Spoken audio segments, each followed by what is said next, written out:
A recent report by the World Economic Forum placed India near the bottom of a list of 112 nations for inclusive growth.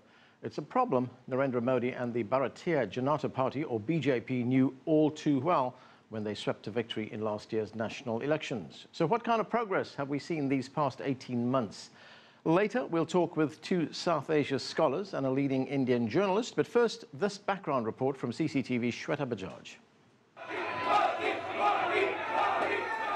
Indian Prime Minister Narendra Modi won the elections by an historic majority in May 2014.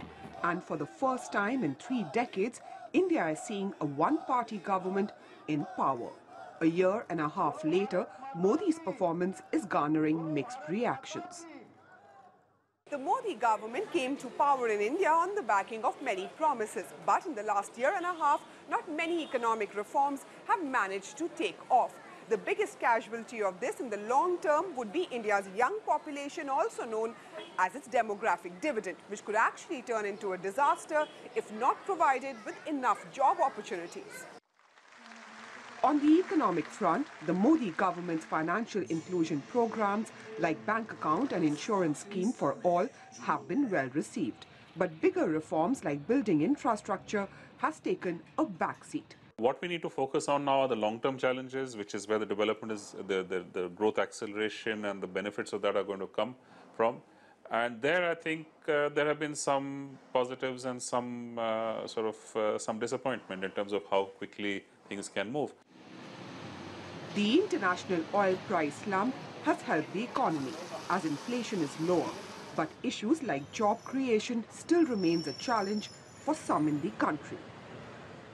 In my age, I am not able to earn like 40 or 50,000 even after my graduation. Modi Sarkar is doing really good work and they are progressive in nature. They are planning the things, but the things is to be taken time. Poor people are becoming poorer, rich are becoming richer. The BJP government has not been successful in the functioning of India's parliament. Major bills like the land acquisition and goods and services tax bills have not been passed. It is the business of the government to not just run government but also to ensure that parliament functions. It is for them to find their own ways of the irritations of the opposition party. The author adds Modi has managed to bring a lot of energy into the government on the international stage. But India's relations with major powers like China and United States haven't gained much from his visits. Regionally, India's relationship with Pakistan has reached a new low with constant cross-border firings. But at recent border security meetings, the two countries decided to ban firing of mortar shells along the international border. Some experts say even though Modi's visits are grand, the fact that he is mixing foreign policy with domestic is not working. He goes to the international arena and says that I have the support of 1.25 billion people. I am the first majority holding leader from this country from 30 years, so please take me seriously.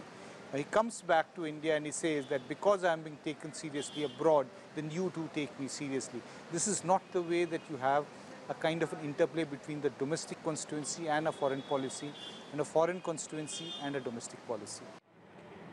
Narendra Modi's prime ministership brought with him a whole lot of optimism. But a year and a half later, the slow pace of reforms has turned it into realism. For the Modi government, the honeymoon period is over.